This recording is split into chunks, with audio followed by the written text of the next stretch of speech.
Alright guys, let's talk about position sizing and risk management. It's something you always have to keep in mind before you do any trades. Okay. Now in any given trade, you want to have a maximum loss of about 1 to 2% of your total portfolio. Even less. If you're starting out, I would even do less, I don't know, maybe half a percent on a position. Okay, and just to get a feeling of it.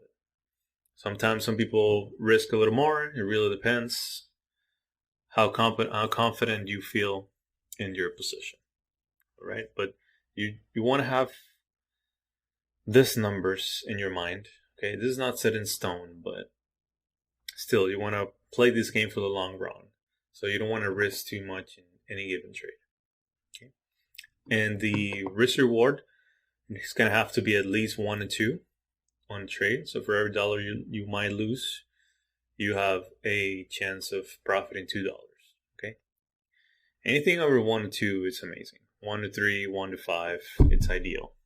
Okay. And the position size, you want to calculate it based on your stop loss. What that means is that we have your entry position, and the further away your stop loss is, the smaller the position should be. And the closer the stop loss is, the bigger the position it could be. Okay? Because you can lose less money, right? So you can have a bigger position. So let's get an example with a $100,000 portfolio. We got in our hypothetical position, we have a short position. Okay, so our entry was right here at 227 per share on Apple. And we calculated that our stop loss was going to be right on top of this high over here. So it's going to be 238. Right. So if we entered here, we have a position of 100 shares in Apple, and our potential loss will be $1,042, which is a little bit over 1%. Okay, which goes right into this bracket right here of a whole portfolio.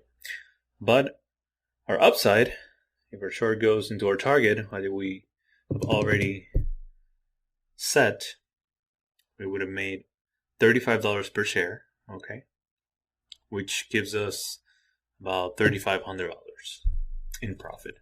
So it's a little bit over 1 to 3 risk reward ratio, which is ideal. This is a good trade that you should take if you have this amount of risk reward. Now there's a couple ways you could enter a trade, not only by opening up a full position in an enterprise. There's always a way that you could scale into a position. Okay, this is the only way, the only time that you could add into a losing position. Okay, so what that means is that, let's say I've entered a short right down here at about 222. Okay, and every time it keeps rising up, let's say $10, I keep adding to the position. But why am I adding to a position if it's losing, Well, as you can see here, there's only 33 shares that I bought at 222. Okay, instead of 100, that was my full position on the other trade. So we actually have 3 different positions that add up to a total of 100 shares in Apple. So every $10, you can keep adding to the position, okay? It's up to you if you're going to do $10, $20. It really depends on the stock and the pricing. But all these orders would have to be limit orders that you already placed, and you already calculated the average price that your entry was going to be at if all your orders filled. Okay? And how to calculate that? Well, it's very easy. So what you're going to do is you take the entry price on each position and you multiply it by the purchased price of the share. Okay, so we got 33 shares. We bought at 222, so that multiplied gives us 7,326. We do the same with all the shares. 33 shares more at 232, and then 34 shares more at 242. And we add all that up, it gives us 23,210. And you divide it by the total amount of shares that you bought. Okay, so that gives you $232.10 average entry. Okay, which is very close to our other entry, the 227. So it's about the same amount. But this way you can protect yourself. If the stock just keeps going down, so your short stays in profit, or if it goes up, and you can keep adding to the position, but you're actually adding into a full position. You're not in already a full position when you started. Okay, so you can protect yourself this way, scaling into the position instead of opening just the full position right away. Okay, that's what you have to keep in mind. And it works the same way with the position size. So the further away your stop is, the smaller the position can be. If you got a closer stop loss, you can have a bigger position.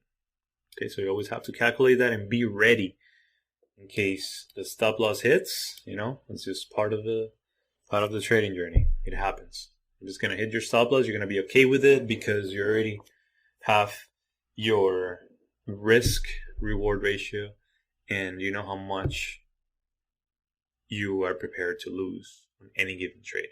And it's good. You're gonna be okay with it, okay? Because it doesn't matter. You already calculated it, and it's not gonna be a big loss or big number that's gonna impact your portfolio too much. Okay.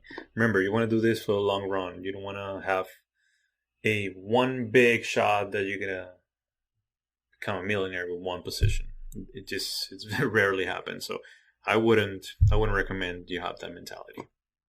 If you're gonna be into the trading and you want to keep doing this for the long run, this is the way to do it. Always have a stop loss on. Always calculate the stop loss and have it.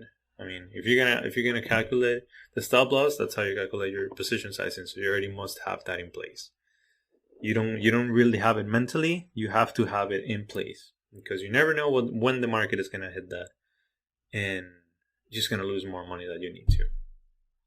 So let's keep that in mind and have these two strategies to enter: either scaling or into a full position.